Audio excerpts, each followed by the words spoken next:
Assalamualaikum warahmatullahi wabarakatuh. Sedikit perkongsian berkenaan dengan fakta berkenaan dengan Al-Quran Karim. Pertama sekali, Al-Quran itu adalah diturunkan dalam bahasa Arab, dalam bahasa Arab. Yang keduanya ialah jumlah ayat dalam Al-Quran ialah 6,236 ayat. 6,236 ayat. Tapi yang kita pegang mengikut Rasam Osmani yang kita selalu baca ialah 6,236 ayat. Yang ketiganya ialah dalam Al-Quran terdapat 30 juzuk. 30 juzuk. Dalam 30 juzuk itu, setiap juzuk terbagi kepada 2 hizib, 2 bahagian, menjadikan jumlah hizib dalam Al-Quran ialah 60. Setiap juzuk ada 2, maka dikali dengan 30, maka ada 60 hizib. Dalam setiap hizib Al-Quran itu akan ada 4 rubuk, akan ada 4 pecahan. Setiap hizib ada 4 pecahan. Dalam satu juzuk ada 2 hizib, maka dalam satu juzuk akan ada 8 rubuk. Satu hizib 4 rubuk, satu juzuk 8 rubuk. Ada sesetengah memanggil rubuk ini sebagai makra'. Nak kenal hizib, nak kenal rubuk, tuan-tuan boleh rujuk dalam Al-Quran.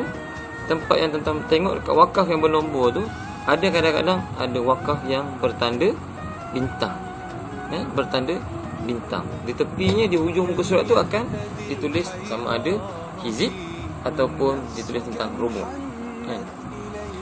Dalam Al-Quran juga terdapat 114 surah. 114 surah.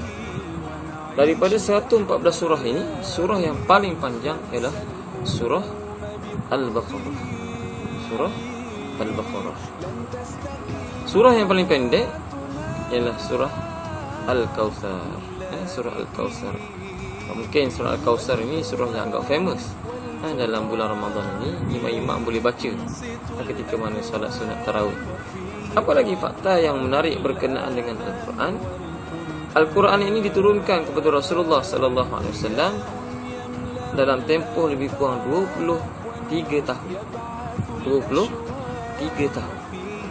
23 tahun, iaitu 13 tahun di Makkah dan 10 tahun di Madinah. Dalam Al-Quran juga terdapat 2 bahagian jenis surah, iaitu surah Makkiyah dan surah Madaniyah. Surah Makkiyah mengikut pandangan ulama ialah surah-surah yang diturunkan kepada Rasulullah SAW sebelum berlaku peristiwa hijrah daripada Makkah ke Madinah. Dan surah-surah Al-Madaniyah ialah surah yang diturunkan selepas daripada hijrah Rasulullah SAW. Berapa jumlah surah Makkiyah dan berapa jumlah surah Madaniyah? Surah Makkiyah mengikut pandangan ahli tafsir ialah 86 jumlah surahnya, jumlah 86 surah. Dan jumlah surah Madaniyah ialah sebanyak 28 surah. 28 surah. Apabila kita membaca Quran, dalam Quran ini sebenarnya ada satu ayat yang disebut sebagai ayat yang terpanjang. Ayat terpanjang ini berada dalam surah yang paling panjang, iaitu surah Al-Baqarah. Duduknya dekat mana lagi? Duduknya dekat juzuk yang ketiga. Juzuk yang ketiga. Sebagai yang terakhir, kongsian berkenaan dengan fakta tentang Al-Quran. Saya selalu membaca Al-Quran, selalu tengok Al-Quran.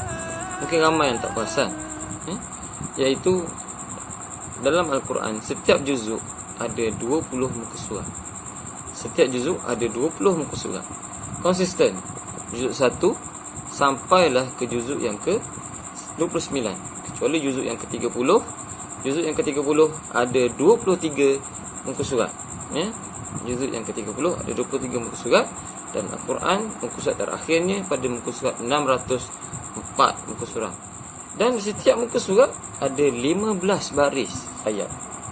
15 baris ayat Al-Quran. Kalau cek dalam Rasam Osmani, setiap muka surat ada 15 baris ayat Al-Quran. semoga dengan fakta yang saya bawakan ini, ya, sama sedikit kita boleh mengenali Al-Quran Rasam Asmani yang kita baca setiap hari, dan kita lebih menyayangi dan mencintai Al-Quran dan mencintai amalan membaca Al-Quran. Banyak lagi fakta tentang Al-Quran yang boleh kita kongsikan sebenarnya, tapi yang saya bawa ni fakta-fakta yang simple, yang sekadar untuk kita mengenali sedikit asas berkenaan dengan Al-Quranul Karim. Assalamualaikum warahmatullahi wabarakatuh.